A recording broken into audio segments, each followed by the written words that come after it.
It was too short, ma'am. I understand you still needed a week or something to go to rest. Okay, guys. And how was the exam? How was the exams, guys? How did you write the exams, Matthew? How did you write the exam? How was the exams for you? How was paper one? How was paper two?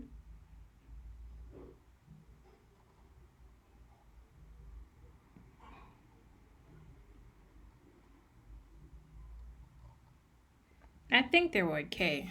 Okay, so today we'll be going through paper one, and I will be highlighting some of the common mistakes that you were guys doing. And do you have a particular question that you want us to start with or to focus more on? The question that you had a challenge with in the exam?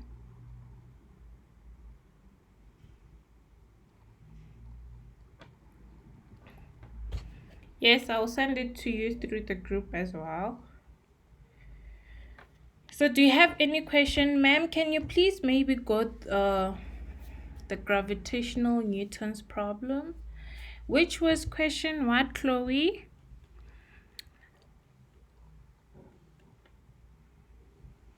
I will start with question 2, which is this one. What I've noticed about this one is 2.1, the free body diagram. People don't know the difference between a free body diagram and the force diagram. So remember this one, question 2 says a block of a 5 kg block resting on a rough horizontal table is connected by a light insensible string passing over a light frictional pulley to another block of mass 2 kg. The 2 kg block hangs vertically as shown in the diagram, and a force of 60 newtons is applied to the 5 kg block at an angle of 10 degrees to the horizontal, causing the block to accelerate to the left. So here you have the 2 kg block, you have the 5 kg block as well, and you know that the force is 60 newton is applied to the 5 kg block at an angle of 10 degrees, and you are given the coefficient of frictional force between the 5 kg block and the surface of the table, and the coefficient of kinetic friction is given to be 0.5. And the first question was to draw a label free body diagram showing all the forces acting on the 5 kg block. As you can see, there is perpendicular to the surface. You have the tension, which is coming from the pulley. You have friction because it moves in the opposite direction of motion, hence it's going to the opposite direction. And remember, we are told that the force applied is 60 newtons, meaning there's a certain force applied to the 5 kg block in this direction, and obviously you have your weight. And remember, we are told that the applied force is applied at an angle. So if this was a straight line, it will be wrong, because remember there's an angle 10 degrees in between to show that the applied force is applied at an angle. And with that, it means that you will have the y and the x component of the weight. So if you draw one of this diagram, it will be marked correctly. It will be marked correctly. And the second question says, and before we go to the next question, do you guys have any questions regarding the free body diagram?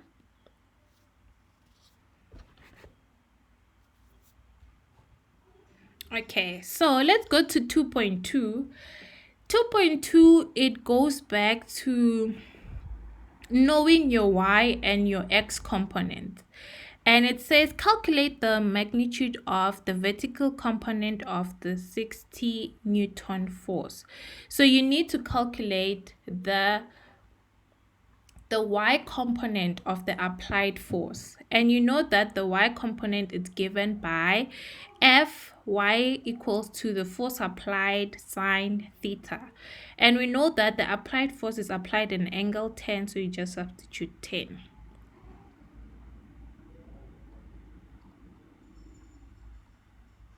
And you get your vertical component, the same as 2.2 to calculate the x component of the applied force. You just use your force applied equals to the force times cos theta. And we've spoken about stating the Newton's law. So I want to go to 2.4. It says calculate the magnitude of the normal force. So you have 2.4.1.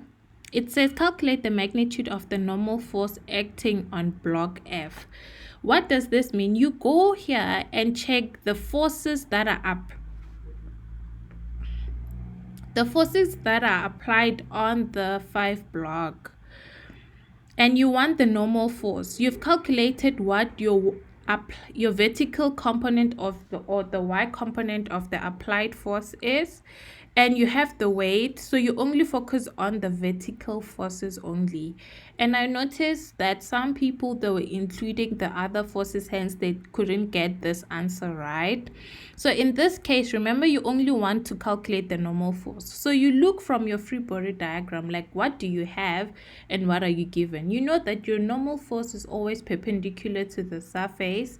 So it means that for you to calculate the normal force, you will focus only on the vertical forces that are present in that 5 kg block. So in this case, you have your y component of the applied force, you have your normal force, and you have your weight. And from there, you just substitute. You're given the mass. You have gravity, which is 9.8 minus the y component of the weight, and you will get the normal force to be 38.58 newtons. So the one which was a bit challenging also for a lot of people is 2.4.2. In this one, it says calculate the magnitude of the tension in the string connecting to the 2 blocks. So in this case, you want to calculate the tension that is in the string connecting the 5 kg and the 2 kg, sorry. So what do you use? Obviously, you're going to use the Newton's second law, and you're going to add all the forces of M2. So you have to draw the free body diagram of the F2. And the free body diagram, it consists of the tension, obviously there's gravity, and the force, the F net from the Newton's second law. And from here, you just substitute what you are given. So what you start with is the tension minus, you start with this second equation. I hope you guys are still with me. So you substitute your mass, which is 2 kg of this block, and 9.8 equals to 2a, which is the mass multiplied by the acceleration. And you just calculate. And as you see, remember, we're looking for the tension, so you make this equation to be your equation 1. And from there, you go to the block 5. Since from the free body diagram, when we're calculating the normal force, we focus on the y forces, but now since we want the tension is along the horizontal forces, we will have to add up all the forces in the horizontal, and what we're going to get is the x component of the applied force minus the friction plus the tension, which is this one, equals to the mass of the 5 kg equals to the acceleration.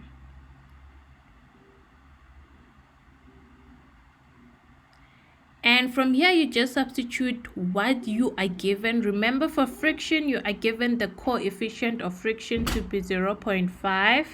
So it means that you will be able to calculate or substitute what the friction is, which is the coefficient multiplied by the normal force.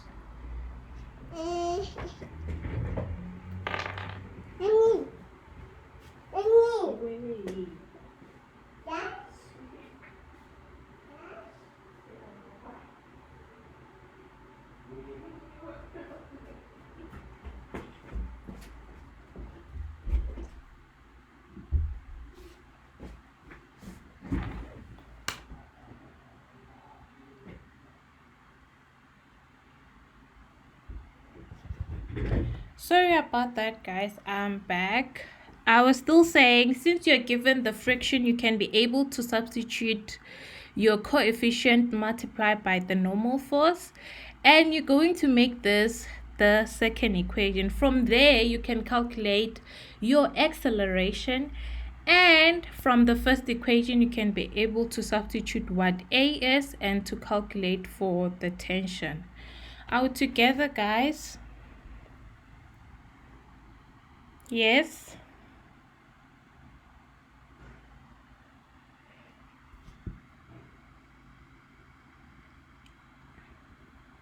If you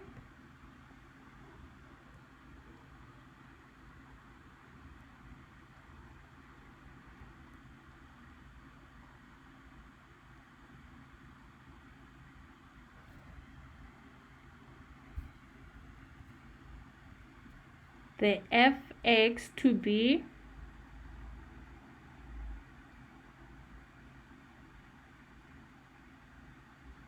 you mean in this question?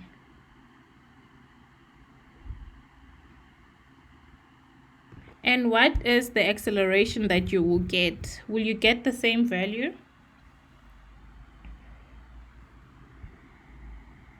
Yes, I think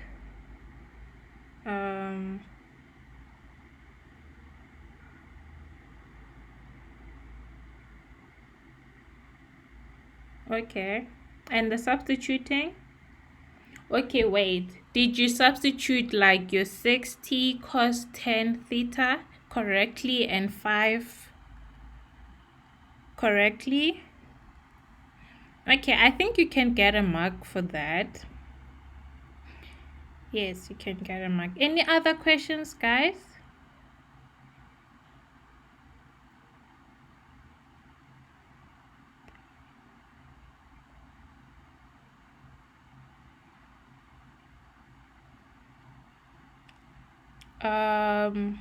You got 20?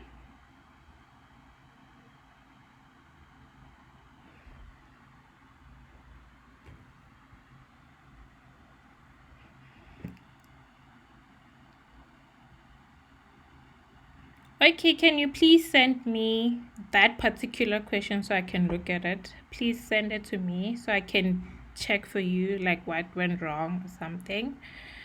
Any other questions, guys? Okay, so now let's go to question 3. Question 3 is the vertical projectile of motion of the hot air balloon. So in this case, you have a hot air balloon and you have a graph that you need to interpret. So in this case, a lot of people were having challenges with interpreting the graph. So you have a hot air balloon rising vertically at a constant velocity. When the hot air balloon reaches a point A, a few meters above the ground, a man in the hot air balloon drops a ball which hits the ground and bounces. Ignore the effect of friction. And the velocity time graph below represents the motion of the ball from the instant it dropped until it bounces for the first time, and the time interval between the bounces is ignored. The upward direction is taken to be positive, which is something to take note of. Use the information from the graph to answer the questions that follow. So you have a graph. In this graph, it shows the velocity and time for the hot air balloon and of the ball. So the first question was like, write down the magnitude of the velocity of the hot air balloon. So obviously at this point, the hot air balloon, it will be the 5.88 meters per second. So here it tells you this is where, because remember we're taking upwards as positive, so it means that the magnitude of the velocity will be 5.88, and it means that when it will be negative 19.60. So to calculate the height above the ground, there's two ways you can either do it. You can use one of the vertical projectile equation, and or you can use this one. You substitute your final velocity, your initial velocity, and your acceleration, and you get the speed. Or you can also use the area under the graph. But the problem I notice here is that people were not able to know which equation to use to be able to calculate the height. And these are some of the examples of the equation, because from the graph you have the initial and the final velocity, and also from there it means that since I'm given the final and the initial velocity, I can use this one. And remember, this is a velocity and time graph, so it means that I have few options I can use to be able to calculate for the height. And 3.3 says calculate the time at point P indicated on the graph. So time P is this one. So either you find the gradient by saying you have 2.6 seconds and you have 3.2. So you're going to say final minus initial divide by 2 plus 2.6 to get the time, or you actually use this calculation. Were you guys able to get the time at P? I know some people were able to and some were not able to. So this is some of, I think with vertical projectiles, you need to know and understand which equation to use. So you need to understand the question you are given. In this case, it was to interpret the velocity and time graph. I want to go to question 8. Any questions, guys, regarding the vertical projectile of motion?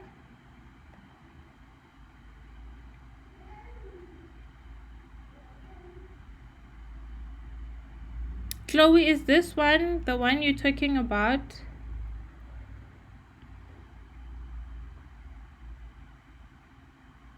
.5. Okay. Okay, Chloe. Okay, it says calculate the distance between the ball and the hot air balloon when the ball is at its maximum height after the first bounce.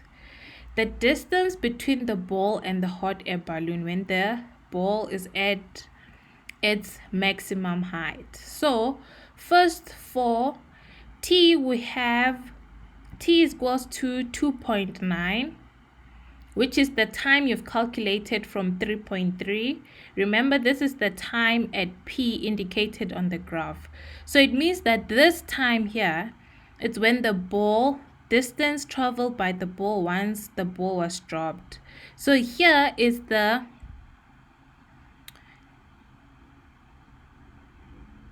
time when the ball was dropped. And from there, you can use the change in y equals to the velocity, which is the initial, multiplied by the change in time. You know what the initial velocity is. It's 5.88 multiplied by 2.9, and you get the distance traveled by the ball since the ball was dropped.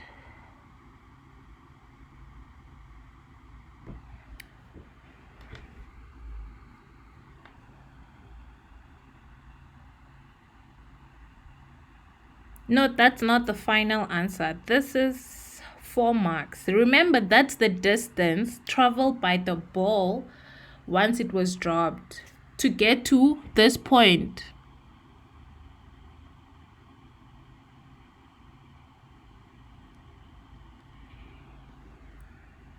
The ball was dropped and you had to calculate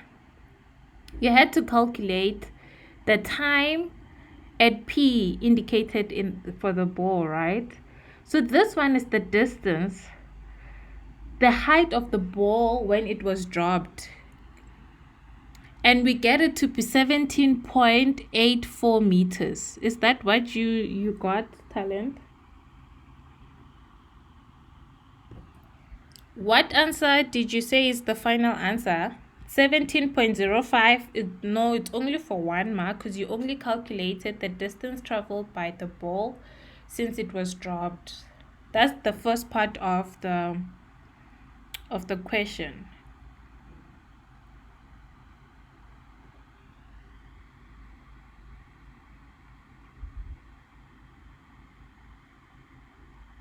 No, the final answer, the distance between the ball and the balloon, it has to be 34.45 meters. Yes. Ma'am, will it be possible to get more material and explanation on how to interpret and answer the graphs? Because this was really challenging. Okay, I'll take note of that, Jade. Try to find more ways to get more materials and explanation to help you guys with the interpretation of these graphs. So let's go to question 8, the one Chloe wanted us to do. And also in this question, I just want to highlight it. I know some people noticed it in the exam when you were writing that 8.5, 8.4 and 8.5 is electric field, which is something that we're going to do this term. So some people got it right and some people got it wrong. But so this question 8 says a spacecraft on a mission to explore the outer solar system was between Jupiter and Saturn at the distances shown on the diagram. The mass of the Jupiter is 1.9 times 10 to the power 27 kgs, and the mass of the Saturn is 5.7 times 10 to the power 26 kgs. So you have Jupiter and you have Saturn, right? And there's a spacecraft in between them. The first question was state the Newton's law of universal gravitation. And 8.2 says the mass of the spacecraft is 2.2 times 10 to the power 3 kgs. Calculate the magnitude of the force that the Jupiter exerts on the spacecraft at the position shows. So the 8.2 is between Jupiter and the spacecraft, and the distance between them is 3.9 times 10 to the power 11. And remember, with the Newton's law of gravitational, the force is, let me try to increase this, I can't see it as well.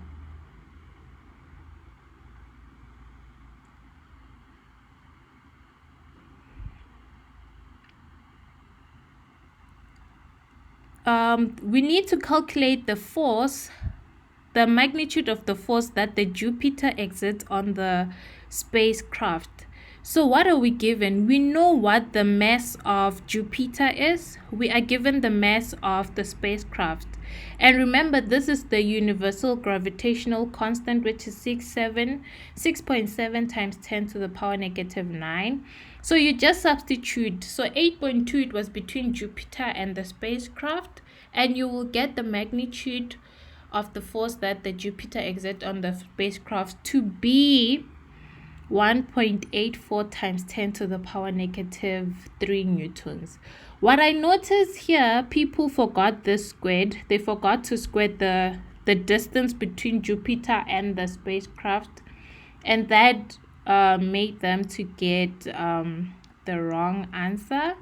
And 8.3 says calculate the magnitude of the acceleration experienced by the spacecraft at the position shown. So what this means, it meant first 8.2 we calculated the force exerted on the spacecraft by Jupiter, and if we want to determine the acceleration of the spacecraft, it means that we need to calculate the force exerted by Saturn as well, so that we can get the F net. And from the Newton's second law, we can use the F net to get the acceleration.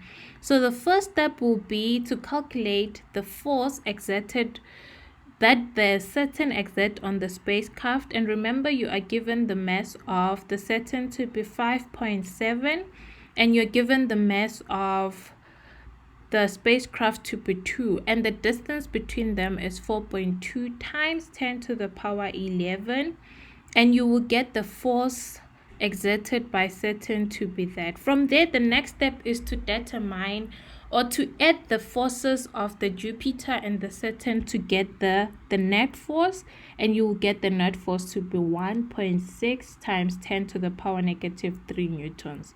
And from here, you substitute your F net and the mass of the spacecraft, because we're calculating the acceleration experienced by the spacecraft. So you will substitute the mass of the spacecraft, and you make 8 the subject of the formula, and you get your acceleration to be 6.2 times 10 to the power negative 7 meters per second squared. So in this 8.6, it was all about using the universal gravitational law and using the Newton's second law. Are we together? Is it clear now, Chloe?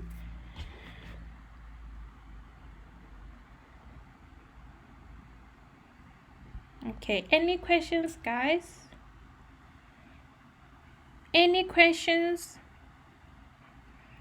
And if you have any problem, ma'am, in the next class, may we go through question 6.2?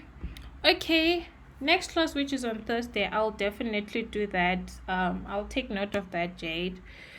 Okay, if you guys don't have any questions, I think we'll end our lesson here today, and I'll see you guys in our next class. So bye, everyone.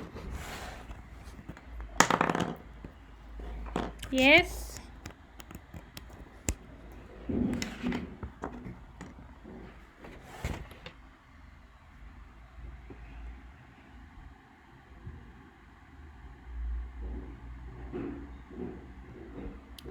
Okay, I think I'll do that on Thursday so we can go through.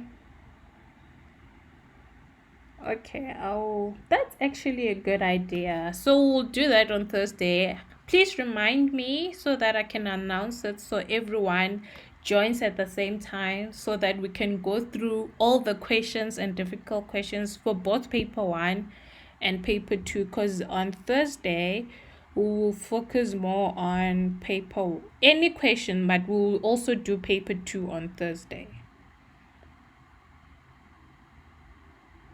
Is that okay with everyone? Okay, so we can plan that, but I just hope if anyone, it doesn't clash us with anything. I think if they don't have a class before that, it can work, and we can do that in all classes, so we have more time to go through the work, because 30 minutes it's short. Yes.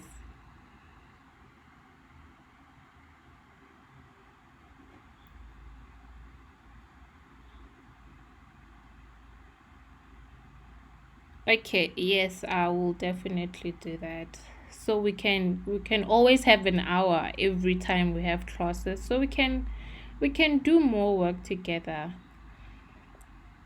So yeah, so thank you everyone. Bye everyone. I'll see you guys in our next class. Have a great day.